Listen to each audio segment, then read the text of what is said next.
17 સપ્ટેમ્બરથી સમગ્ર રાજ્યમાં સેવા સેતુનો શુભારંભ મુખ્યમંત્રી ભૂપેન્દ્ર પટેલે કરાવ્યો છે।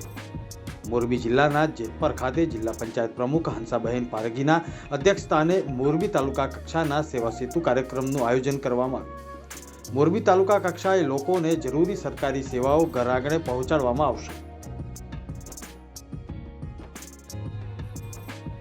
અમરેલી જિલ્લાના લાઠી તાલુકાના જખરિયા ગામ ખાતે સેવા સેતુ કાર્યક્રમ યોજાયો। કાર્યક્રમમાં લાભાર્થીઓને રાજ્ય સરકારની વિવિધ પ્રકારની 55 સેવાઓ એક છત નીચે આપવામાં આવી રહી છે। આ કાર્યક્રમની મુલાકાતે આવેલા જિલ્લા કલેક્ટર અજય દહિયાએ કાર્યક્રમના સ્થળે વિવિધ કામગીરીનું નિરીક્ષણ કરીને સ્થળ ઉપર જ કર્મયોગીઓને જરૂરી માર્ગદર્શન આપ્યું। નાગરિકોને વ્યક્તિગત સેવાઓ તેમના રહેઠાણના નજીકના સ્થળે તે જ દિવસે પ્રાપ્ત થઈ શકે તેવા ઉમદા આશય સાથે રાજ્યવ્યાપી સેવા સેતુ કાર્યક્રમનો પ્રારંભ કરવામાં આવ્યો છે।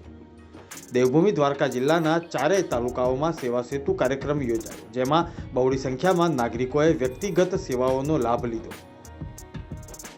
રાજકોટ જિલ્લાના ગોંડલ તાલુકાના અનીડા ગામના સરકારી પ્રાથમિક શાળા ખાતે સરકાર તમારા દ્વારેના આશયથી સેવા સેતુ કાર્યક્રમ યોજાયો।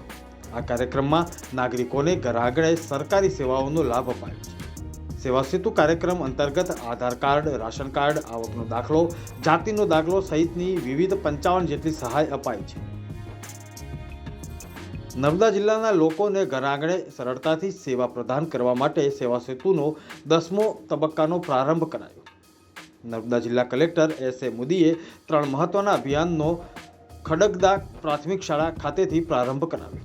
આ વેળાએ પ્રધાનમંત્રી આવાસ યોજનાના લાભાર્થીને મંજૂરી પત્ર અર્પણ કરાયા હતા।